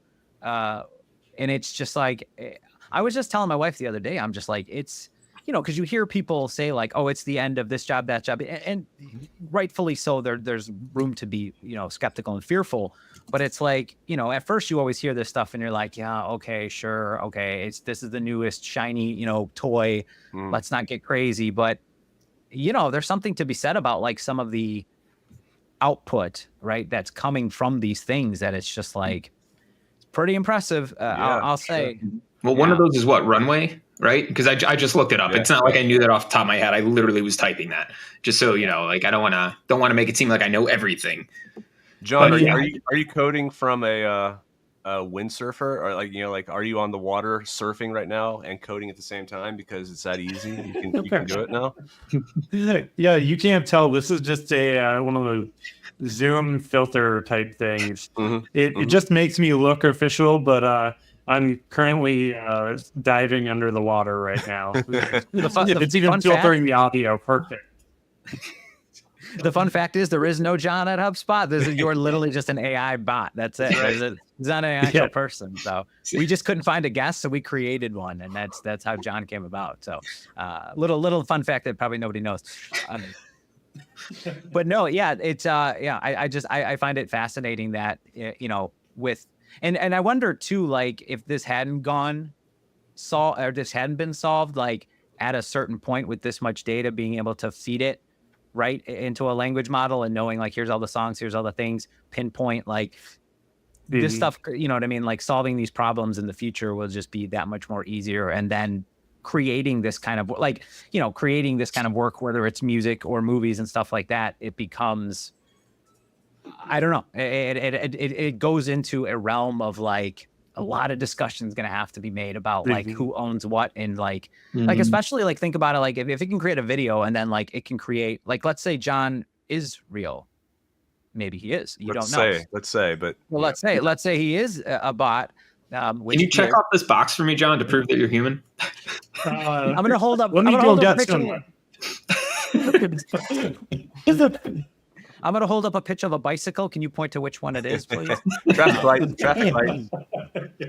But imagine like who owns the rights to that, you know, digital person, or like who gets paid for that, like what actor gets paid for that. You know, it would be different. That's already a thing, because digital influencers, like completely fake people, are on social media, and it's companies that own and run them, and they're just sponsored by all these other companies trying to get their products shown and everything. And it's kind of funny because it's like their products are just photoshopped into images of their Facebook is littered with those ads. Like if you go through Facebook, which I barely do, but you see it, you'll see it. Like just create this person to sell your product. Create this person. Or there'll be ones where it's like create a better screen, or not a better screenshot, but a better like headshot for your like of yourself, you know, just put in like the crappiest photo, and it's like it's almost like not the same Suddenly person. it's a business photo, and you're like, what? Yeah. Didn't you try that, and then you tried that with one of your pictures, and then like it gave you like a picture of looking like this, but then there was like this mysterious hand out of nowhere.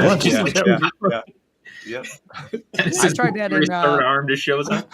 I tried that in Midjourney with our pictures, the three of us, like, and it was just like it could not. That's why I'm wondering like how good their stuff that like it could. I swear to God, reproduce this, Nick. You can't reproduce this. No, you cannot. Like it.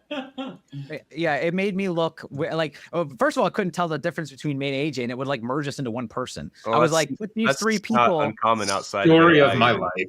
It was always two people. It was me and then like somebody that sort of looked like Dennis, maybe. And then I was like, "Where's the third person?" And then I started to realize, oh, okay, that it's literally merging us together, and it's like it's seamless. Okay, I get it. It did create some really cute images though, like the three skeletons when we were trying to do one for the Halloween. Like that was adorable. That was adorable. No, some of it's good. Like I wonder, like especially too, like you can just tell. Like I told Midjourney, like do it in like Disney style, and that one was good too. Yeah. I could never have guessed that it wasn't done by like, you know, a Disney animator or something like that. So that's, yeah, it's pretty impressive. So yeah, it's like, you know, buckle your seatbelts. It's only going to get crazier from this point on. So yeah, speaking of that, like mimicking styles and whatnot, like Mojang, who made Minecraft, could never have imagined, like the year that he officially like put it out there, could never have imagined that there would be a completely AI fake generated version of Minecraft. Granted, if you've ever played it if you haven't seen it, you need to see it. If you haven't played it, the gist is it visually looks like Minecraft. You have the same relative controls. Not every feature is implemented. And the idea is all it was trained on a ton of video footage of Minecraft. And it's just an AI tool, and it has no game engine. It is just predicting based on your input, what should render next. So if you turn your screen, it will try to fill in those pixels based on the footage it's seen before. If you click and you start like hammering away at the block in front of you, it's seeing pictures that are like that, so it starts to do that action. And you can also place block.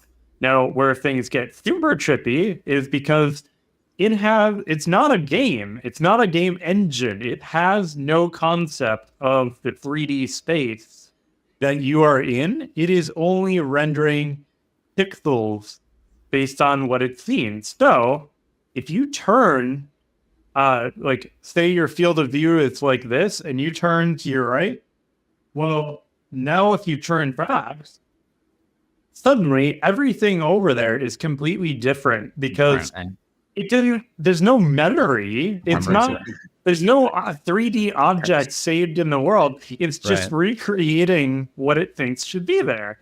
And so if you watch some videos on it is the trippiest, like, no one needs to do psychedelics. Just play this game. It's bro. I was going to say, hey, have you ever played Minecraft on LSD? But I didn't know if I could actually say that. So I was going to say, like, yeah, that's what I was thinking. But did I ever? I mentioned this last episode too because you brought up Minecraft. But like, speaking of, did I ever mention on here the story of the $300 with my son? No, Minecraft? I don't think you've told people the story. It's a great story. Okay. It's a great story. I mentioned it last episode, and I was like, remind me. But now that you mentioned Minecraft, but I don't know how much. I don't want to like waste up all of our time just talking about like me not taking a credit card off of a Minecraft or a Microsoft account properly. But that's essentially the gist of it. And like I had left it on there, and my son, I hadn't taught him yet that the coins relate to money, and they're not separate or mutually exclusive. They are together, and they like. You spend coins, you spend daddy's money on his credit card.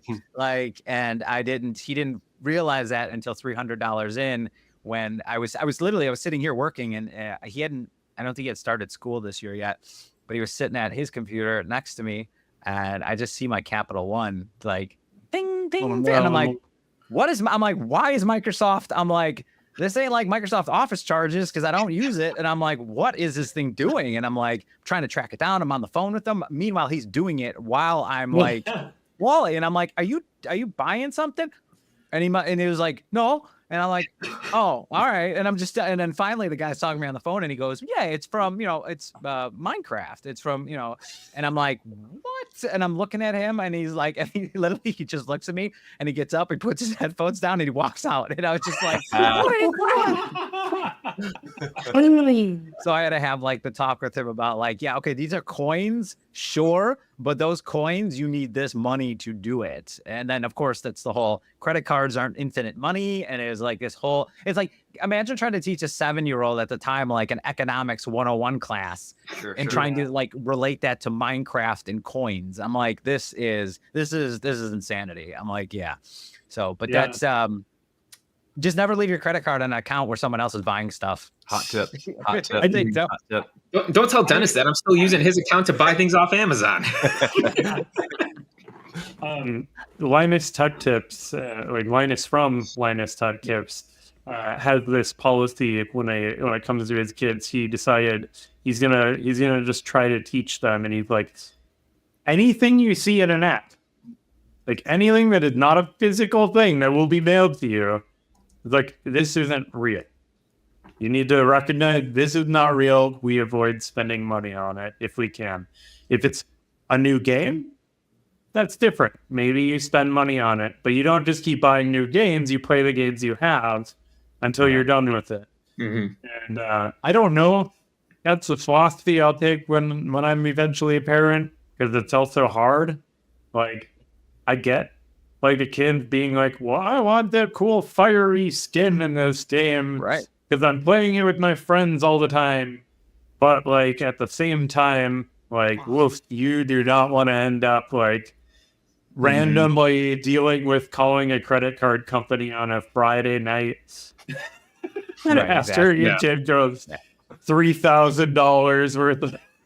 Yeah, no, absolutely. All right, well, we're gonna let's jump to the very last thing here, where we do a little bit of just a quick quiz. Let's do a little game at the end here. We'll land this plane. Seeing that you're from Wisconsin, I wanted to do a cheese quiz because I felt that was absolutely necessary. So I'm trying to redeem myself from last episode. Although they were good questions, Brielle never talked to us ever again. That's a type of cheese. Yeah, I was gonna say, are you hinting at one of the answers? Is this? No. Probably didn't even know Brie was a type of cheese. He's probably like, I do know that. It's just coincidental. But yeah, well, we'll fire through these real quick, and then we'll end this. And John, I want you to be able to tell everybody like, where they can find you and stuff that you're working on, and in that case. But let's go through these because they're. Hopefully, this quiz isn't too cheesy. I'm just gonna put it out there. That's for you, John. That one was for you, buddy. I'm sure it'll be Gouda. And on that note, thanks everybody for listening. Right, I'll jump to number one. And again, you guys can answer individually. Just keep it honest. Some of these are choose of the three, and then some of them are just, give an answer. But for question one, which cheese accounts for almost 2/3 of the Netherlands production? Is it Gouda, cheddar, or Edam? Edam. Gouda, actually. It's Gouda. Yeah, That's why I don't trust Dennis anymore. He just leads me astray. You are all wrong, and that's the kind of the way I like these to go. Look at that smile on I his just face. want to say, see, I don't take pleasure in this. I mean, come on. I'm just calling them. I'm calling balls and strikes here, folks. That's all I'm doing. Yeah. Question 2. A cheese much used in pizzas that takes its name from the Italian for cut. Is it mozzarella, ricotta, or provolone? Mozzarella. Ricotta. It's mozzarella. Ricotta on a pizza? So this is maybe more actually a Chicago thing, which makes me wonder why you two didn't come up with that. But mozzarella and ricotta get used in deep dishes.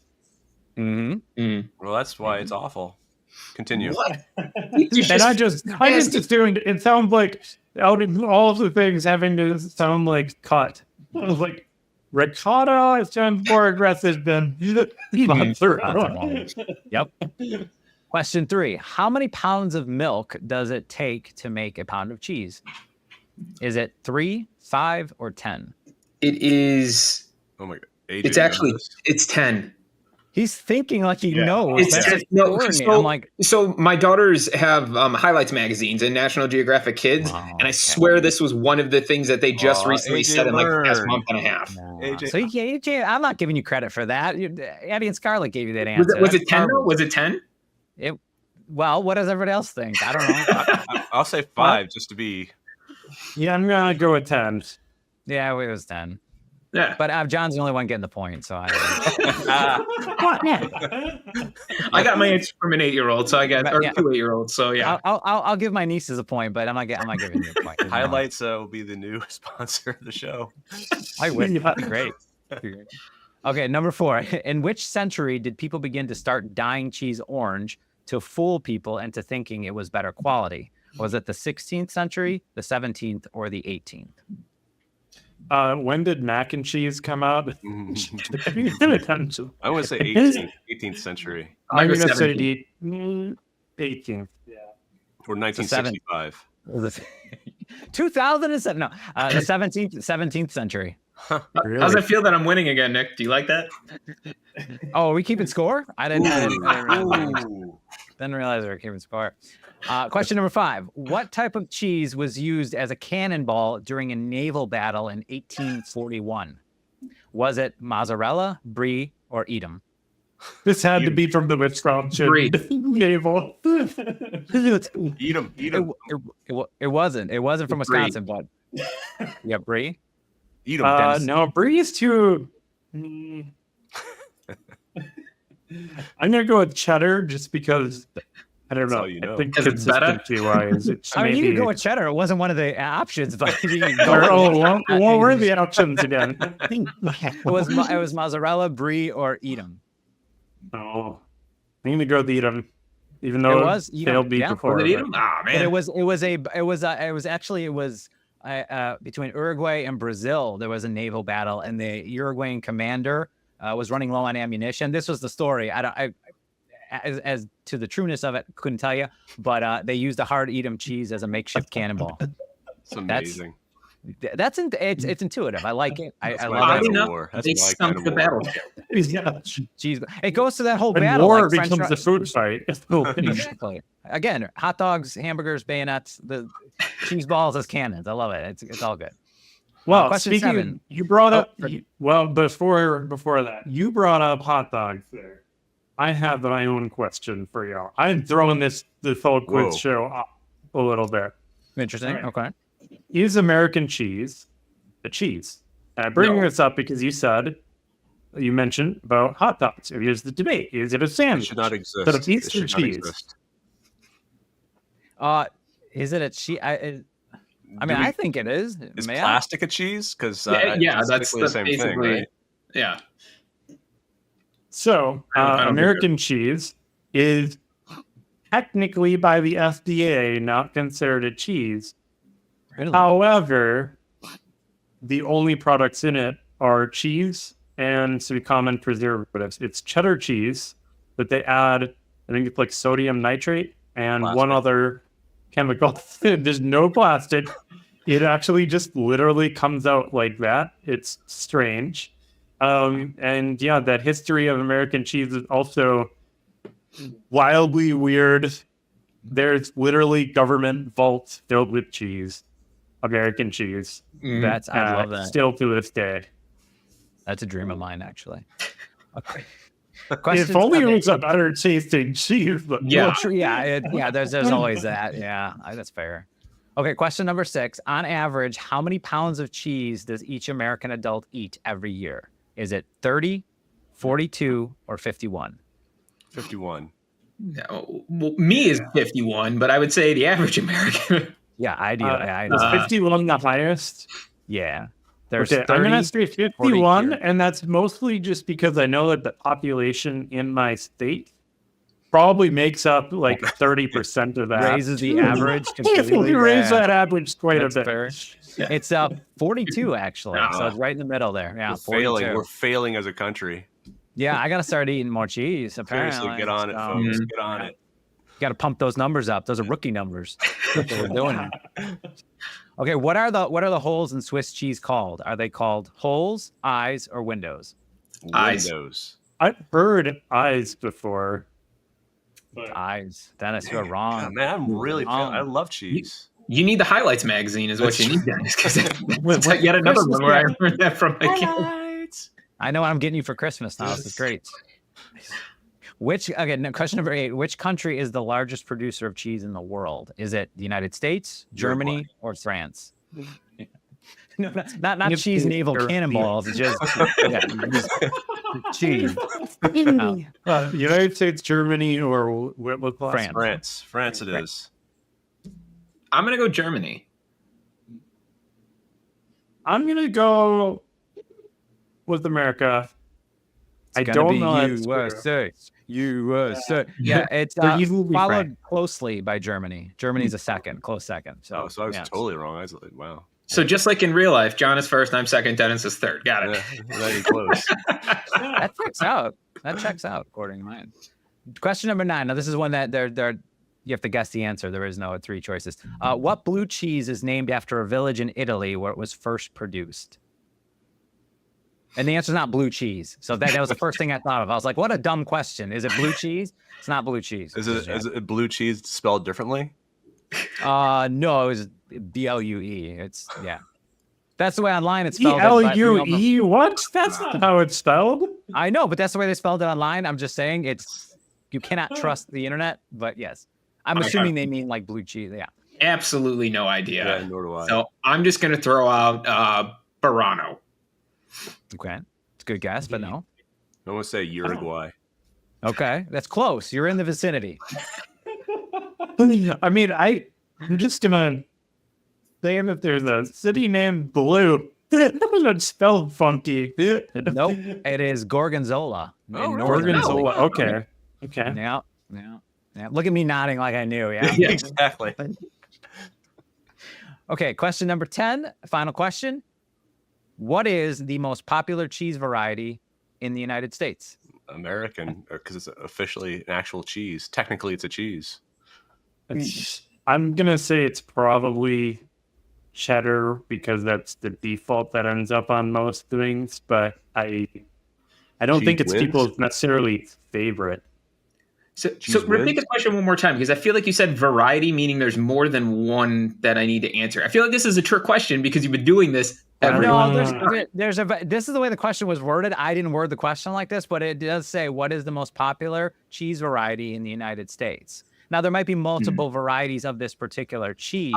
Okay. It could be that, but it's, there's one answer on this one. Yellow. Sure. I'm going to go with Monterey Jack because there's Colby Jack and then there's like a bunch of different ones. So I'm just thinking like variety that way. Well, can you say Jack then? Can you just say the Jack? Yeah, I guess you could say Jack. But you're all wrong, but let me explain the reasoning. Now, think about it in terms of pizza. Mozzarella is the most popular cheese variety because pizza's mozzarella cheese on pizzas. That's what pushes that over so much of her. Yep. So, I was kind of scoring like on the fly here. Dennis probably got, 1 or 2. John definitely won, probably like in the 5s. And AJ, you didn't get any. You really didn't get anything. But Addie and Scarlett got 1 point, so they beat you out in this one. Two, because I also got the Swiss cheese eyes thing. So. Wow, you really cared here. Why we got to live in the past? I got 2. We're living in the past, man. We can't live in the past. But John, why don't you tell everyone where they can find you and anything that you're working on, or just anywhere they can find you online if they want to get in touch with you or see some of your work? Yeah, you can find me on LinkedIn. You can also find me now on Blue Sky. I have an X account. I haven't been active very much on that for like 2 years. I mostly post out, but don't actually look at anything on there. I'm also on Mastodon. And a campground near you. We follow the HubSpot developers YouTube channel as well. And is your MySpace page still up? I wish. I don't think that works that way anymore. I think it's only banned now. Yeah, it's worth a shot. I mean, that or GeoCities, it's one of those three. You got to have at least one of those running still, possibly. But no, I wanted to thank you for coming on the show. I really appreciate it. It is always a pleasure to have one of the developer relations crew here. Me being as an honorary one with the advocates here. You actually are on the team. What are you even saying? No, no, advocate. Advocacy. Okay. I caught. Yeah, I didn't say. I know what team I'm on. I'm just saying, like, as an honorary advocate, we Again, the appreciate check's in the mail. The check's in the mail. Man. Don't you worry about it. Do you even know if you're even here? What would you say? I thought I was a freelance podcast host, but it's not really working out. Honestly, Maybe you should get into Achievers. No, I should get into custom naval cannonball cheeses and like sell those, because Uruguay could be my biggest customer at this point. So I think we could work something out, sponsorship. But no, I want to thank you for coming on. We really appreciate it. And from everybody here at Developers After Dark, we appreciate everybody taking the time to listen to us, and we will see you on our next episode. Bye-bye. Later. Love it, folks. Love it. Indeed. Ending.